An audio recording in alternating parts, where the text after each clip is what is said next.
মহাশিবরাত্রির পুণ্যতিথিতে ভুলেও মুখে তুলবেন না এই 5টি জিনিস, নতুবা হিতে হবে বিপরীত। দেবাদিদেব মহাদেব রুষ্ট হলে পরিবারে নেমে আসবে চরম বিপর্যয় এবং দুর্ভাগ্য দারিদ্রতা। তাই আজকেই সাবধান হয়ে যান। নমস্কার বন্ধুরা, আমি সুচরিতা সবাইকে স্বাগত জানাচ্ছি কিপ গ্রুমিং চ্যানেলে। বন্ধুরা, আশা করছি ঈশ্বরের আশীর্বাদে প্রত্যেকেই ভালো আছেন এবং সুস্থ আছেন। সামনেই আসতে চলেছে মহাশিবরাত্রি, আর হাতে গোনা কয়েকদিন বাকি। দেবাদিদেব মহাদেবের ভক্তরা সারা বছর অপেক্ষা করে থাকেন এই বিশেষ দিনটির জন্য। এই দিন নির্জলা উপবাস রেখে প্রহরে প্রহরে শিবলিঙ্গ অভিষেক করে রাত্রি জাগরণ করে মহাশিবরাত্রির ব্রত সম্পন্ন করলে দেবাদিদেব মহাদেব তার ভক্তদের ডাকে অবশ্যই সাড়া দেন এবং তাদের মনস্কামনা পূর্ণ করেন। যদিও মহাশিবরাত্রির নিয়ম হচ্ছে নির্জলা উপবাস রাখা, কিন্তু অনেকের পক্ষে নির্জলা উপবাস রাখা সম্ভব হয় না। তারা সামান্য জল পান করে থাকেন, অনেকে একবার ফলাহার করে থাকেন, অনেকে খেয়ে থাকেন সাবু বা অন্য কিছু। তবে যেটি আপনারা খান না কেন, নিয়ম বিধি অনুসারেই কিন্তু আপনাদের খাবার গ্রহণ করতে হবে। বিশেষ দিনের মাহাত্ম্য যেমন বিশেষ থাকে, সেরকম নিয়ম বিধি ও নিষেধগুলোও কিন্তু আলাদা থাকে এবং সেই নিয়ম বিধিগুলো সমস্ত সনাতন ধর্মাবলম্বীদের মেনে চলা উচিত। এতে পরিবারের মঙ্গল হয়, পরিবার আপদ বিপদ মুক্ত হয়। তাই সতর্ক থাকাটা জরুরি এবং সমস্ত কিছু সম্বন্ধে সঠিক ধারণা থাকাটাও জরুরি।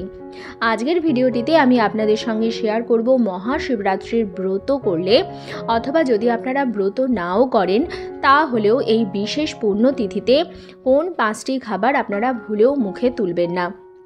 আমার সকল দর্শক বন্ধুদের অনুরোধ করব যে ভিডিওটি কিন্তু সম্পূর্ণরূপে দেখবেন, কারণ আজকের ভিডিওতে একটি খুবই গুরুত্বপূর্ণ বিষয় নিয়ে আমি কথা বলছি, যেটা প্রত্যেক মানুষের জানা উচিত। ভিডিওটি দেখার পর যদি ভালো লাগে তাহলে অবশ্যই কিন্তু একটি লাইক করবেন, কমেন্টসে লিখবেন হর হর মহাদেব, এবং বন্ধুরা অবশ্যই ভিডিওটি শেয়ার করবেন, কারণ মহাশিবরাত্রির ব্রতের জন্য সবাই সারা বছর অপেক্ষা করে থাকেন এবং অনেকে না জেনে ভুলবশত কিছু খাবার খেয়ে ফেলেন। তবে ভিডিওটি যদি তাদের কাছে আপনি শেয়ার করেন, তারা উপকৃত হবেন এবং সঠিক খাবার তারা গ্রহণ করতে পারবেন, তাদের শিবরাত্রির ব্রত সম্পন্ন হবে এবং তারা আপনাকে অবশ্যই ধন্যবাদ জানাবেন। তাই বন্ধুরা, শেয়ার কিন্তু অবশ্যই করবেন। চলুন বন্ধুরা, আসা যাক মূল পর্বে। প্রথমেই আমি আপনাদের জানিয়ে দিই এই বছর মহাশিবরাত্রি কবে পড়েছে। পঞ্জিকাতে কিন্তু 2টি দিনের কথাই উল্লেখ রয়েছে। মতে শিবরাত্রি পড়েছে বাংলার 13ই ফাল্গুন 1431, ইংরাজির 26শে ফেব্রুয়ারি 2025 বুধবার দিন। আবার গোস্বামী মতে মহাশিবরাত্রি পড়েছে বাংলার 14ই ফাল্গুন 1431, ইংরাজির 27শে ফেব্রুয়ারি 2025 বৃহস্পতিবার দিন। দুদিন পড়ার কারণ হচ্ছে চতুর্দশী তিথি লাগার সময়। চতুর্দশী লাগছে বুধবার সকাল 9:42 থেকে এবং থাকবে বৃহস্পতিবার সকাল 8:31 পর্যন্ত। বন্ধুরা, যেহেতু শিবরাত্রির পুজো প্রতি প্রহরে পুজো দিয়ে হয়ে থাকে, তাই শিবরাত্রির ব্রত কিন্তু 26শে ফেব্রুয়ারি অর্থাৎ আগামী বুধবার দিন পালন করা বেশি যুক্তিযুক্ত হবে, কারণ শিবরাত্রি সেদিনই পালন করা হয় যে দিনের প্রহরগুলি রাত্রে পাওয়া যায়। আমি 4 প্রহরের পূর্ণাঙ্গ সময়সূচি নিয়ে একটি ভিডিও বানিয়েছি, আপনারা দেখে নিতে পারেন। বন্ধুরা, মহাশিবরাত্রির উপবাসের প্রকৃত নিয়ম হচ্ছে নির্জলা উপবাস রাখা, কিন্তু অনেকের পক্ষেই নির্জলা উপবাস রাখা সম্ভব নয়। তারা জল পান করতে পারেন, অনেকে ফল খান, একবার ফলাহার করে থাকেন, সমস্ত রকম ফল মিশিয়ে একটা ফলের স্যালাড মতো বানিয়ে তারা খান, বা অনেকে একটি ফল গ্রহণ করেন, অনেকে ডাবের জল খান। তাছাড়াও শিবরাত্রির উপবাস করে অনেকে সাবু মাখা খেয়ে থাকেন দুপুরবেলা। কিন্তু বন্ধুরা, অনেকেই আছেন যারা নিরামিষ ভাত রুটি খেয়ে ফেলেন। একটা কথা বুঝে রাখবেন বন্ধুরা, মহাশিবরাত্রির দিন কিন্তু ভাত বা রুটি এরকম টাইপের জিনিস খাওয়া চলে না। উপবাসে পঞ্চ রবি শস্য চলে না। আপনাদের যদি নিতান্তই খেতে হয়, আপনারা ভাত রুটিটি বাদ দিয়ে অন্য কিছু খাবার সেদিন গ্রহণ করুন। অনেকে হয়তো শিবরাত্রির ব্রত করছেন না কোনো কারণে, হয়তো অনেকের অসুচ পড়ে যায়, তারাও পুজো করতে পারেন না কিন্তু গায়ে উপোস রাখেন। তাহলে সেক্ষেত্রেও আমি বলবো যে আপনারা ভাত বা রুটি খাবেন না। তার বদলে দুপুরবেলা আপনারা একবার ফলাহার করতে পারেন, আপনারা ড্রাই ফ্রুটসও খেতে পারেন, কিন্তু ভাত রুটি খাবেন না। রুটি হচ্ছে একটি পোড়া জাতীয় জিনিস, তাহলে সেটি তো কোনোভাবেই উপবাসে চলে না, কারণ আমরা প্রত্যেকেই জানি উপবাসে কোনো রকম পোড়া জাতীয় জিনিস খাওয়া হয় না। যে কোনো সবজি পোড়া অথবা রুটি, যে কোনো জিনিস যেটা আগুনে ঝলসানো, সেরকম কোনো খাবার উপবাসে চলে না।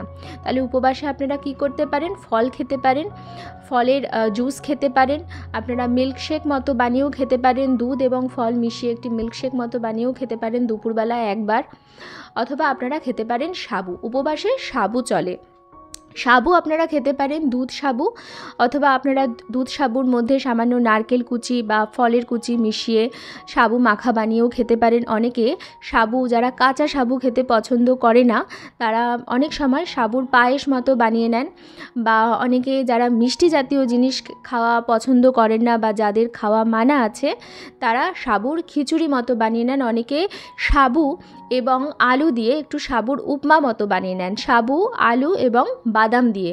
আলু উপবাসে খাওয়া চলে, বাদাম উপবাসে খাওয়া চলে, সাবু আলু এবং বাদাম দিয়ে একটি সাবুর উপমা মতো বানিয়ে সেটি খাবার হিসাবে খেয়ে থাকেন। তবে এটা বলে রাখি বন্ধুরা, মহাশিবরাত্রিতে কিন্তু সারাদিন ধরেই কিছু না কিছু খাবার খেয়ে যাবেন না। যারা একেবারেই উপবাস রাখতে সক্ষম নয়, তারা সারাদিনে একবার, হয়তো দুপুরবেলা একবার খাবার গ্রহণ করবেন এবং এরকম সাত্ত্বিক খাবার গ্রহণ করবেন। ব্রত উপবাসের দিন বা শিবরাত্রিতে বিশেষ করে ভুলেও বাড়িতে আমিষ জাতীয় কোনো খাবার ঢোকাবেন না, এর ফলে কিন্তু সংসারের মহা বিপদ হবে। আমি আবার বলছি, যদি হয়তো আপনার বাড়িতে শিবরাত্রির ব্রত পুজো কোনো কারণে হচ্ছে না, তাহলেও আপনারা বাড়িতে আমিষ জাতীয় কোনো খাবার কিন্তু সেদিন ভুল করেও ঢোকাবেন না। আমিষ জাতীয় খাবার আপনি বাড়িতে বানাবেনও না, এবং বাড়ির কোনো সদস্যদের সেদিন আমিষ জাতীয় খাবার খেতে দেবেন না। সেদিন সাত্ত্বিক খাবার গ্রহণ করতে হয়। সাত্ত্বিক খাবার মানে আপনি ঈশ্বরের কাছে যে খাবারের ভোগ লাগাতে পারেন, সেরকম খাবারই আপনি সেদিন গ্রহণ করতে পারেন, এবং সারাদিনে একবারই আপনি খাবার গ্রহণ করতে পারেন, যার ফলে যদি আপনার কোনো ওষুধ খাওয়ার থাকে আপনি সেটি নিতে পারবেন। মহাশিবরাত্রির দিন ভুল করেও তামাক বা মাদক জাতীয় বা নেশা জাতীয় কোনো জিনিস আপনি গ্রহণ করবেন না, এর ফলে কিন্তু মহাপাপ হবে এবং সংসারে চরম আর্থিক বিপর্যয় এর জন্য নামতে পারে। তাই মহাশিবরাত্রির দিন কিন্তু সাত্ত্বিক আহার একবার করতে পারেন, এবং যদি সম্ভব হয় নির্জলা উপবাস রেখে প্রহরে প্রহরে দেবাদিদেব মহাদেবের পুজো করতে পারেন, কিন্তু ভুল করেও কোনো রকম নেশা জাতীয় জিনিস কিন্তু আপনি খাবেন না।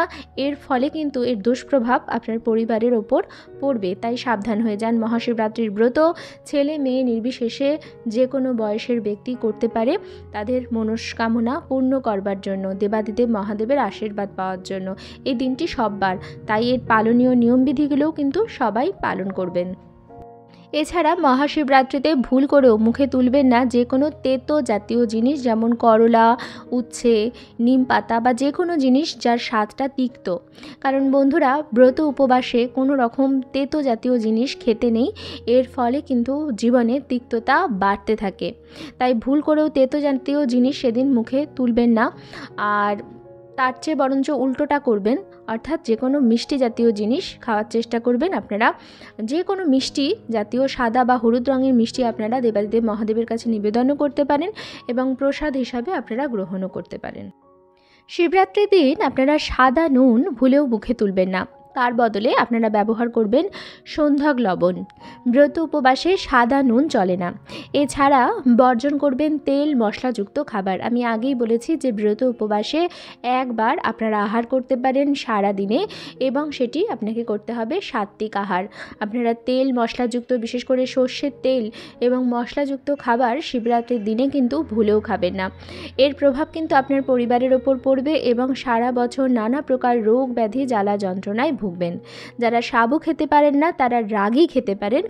রাগি এক ধরনের জিনিস যেটি চাল বা গমের মতো জিনিস নয়, এবং রাগি দিয়ে রাগি ব্রত উপবাসে খাওয়া চলে। বিশেষ করে সনাতন ধর্মের যে সমস্ত উপবাসগুলি রয়েছে তাতে রাগির যে কোনো জিনিস আপনারা বানিয়ে খেতে পারেন। এবং শ্যামা চাল বলে একটা জিনিস পাওয়া যায়, এটাও এক প্রকারের মিলেট জাতীয় জিনিস, এটিও কিন্তু ব্রত উপবাসে খাওয়া চলে।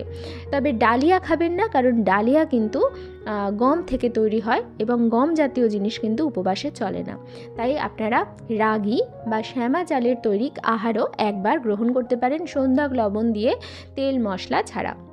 এই হচ্ছে শিবরাত্রির নিয়মবিধি, যেগুলো আপনারা প্রত্যেকেই পালন করার চেষ্টা করবেন। আপনি উপবাস করুন বা নাই করুন, কিন্তু খাদ্য খাবারের বিধিনিষেধগুলো কিন্তু সবার উপর প্রযোজ্য। আজকের পর্বটি আমি এখানেই শেষ করছি। আশা করছি আজকের ভিডিওটি আপনাদের ভালো লাগলো এবং একটু হলেও উপকারে লাগলো। ভিডিওটি ভালো লাগলে অবশ্যই কিন্তু লাইক, কমেন্টস এবং শেয়ার করবেন বন্ধুরা।